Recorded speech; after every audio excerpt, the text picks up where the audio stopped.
বউয়ের ভাই ও বোনেরা, একটা সংবাদ শুনলে মাথা পুরা হ্যাং হয়ে যাব।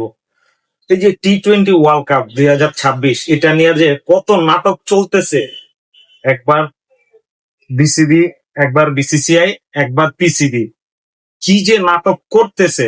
আর সবচেয়ে বড় কথা হলো, পাকিস্তান নাকি ভারতের সাথে ম্যাচ খেলবে না, আর যদি এই ম্যাচ না খেলে তাহলে আইসিসির 6,000 কোটি টাকা লস হবে।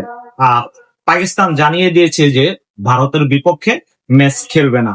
তো আমি আজকে আপনাদেরকে জানিয়ে দেব যে কার কত লস হইতেছে। ভারত পাকিস্তানের ম্যাচের মোট বাজার মূল্য কত, সুনির্দিষ্ট গাণিতিক হিসাব নেই, তবে সম্প্রচার সত্য, বিজ্ঞাপনের হার, স্পন্সরশিপ, টিকিট এবং অন্যান্য বাণিজ্যিক কর্মকাণ্ড মিলিয়ে রক্ষণশীল হিসেবেও প্রায় 50 কোটি মার্কিন ডলার, যা বাংলাদেশি মুদ্রায় 6,120 কোটি টাকার বেশি।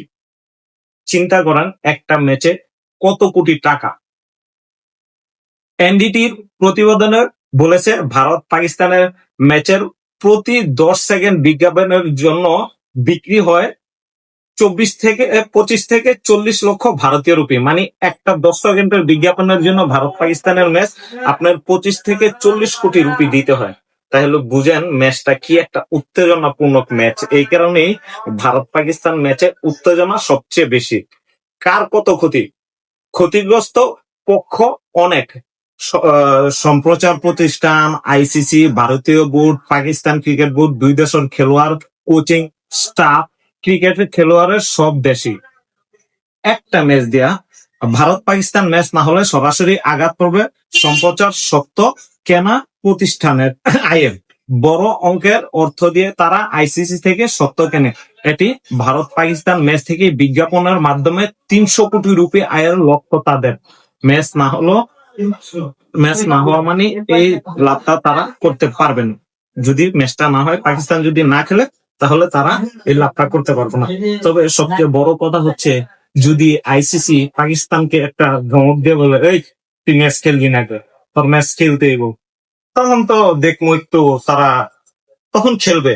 এখন মানে বাংলাদেশের সাপোর্টারদেরকে আপনার হাতে নেওয়ার জন্য তারা কিন্তু এই খেলাটা করতেছে। কারণ তারাও তো কথা দিয়েছিল যে যদি বাংলাদেশ ওয়ার্ল্ড কাপে না যায় তাহলে তারা ওয়ার্ল্ড কাপ খেলবে না। কই, পরে তো কিছুই করলো না। ভাই, কত যে নাটক জানে ওরা। এই যে নাটক, এই নাটক দেখতে দেখতে দেখতে দেখতে মনে হয় যে এই বছরটাই বুড়াই হইয়া যেমন।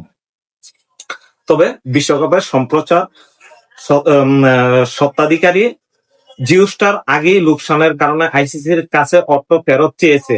এবার ভারত পাকিস্তানের ম্যাচ না হলে যা আরো জোরালো হবে।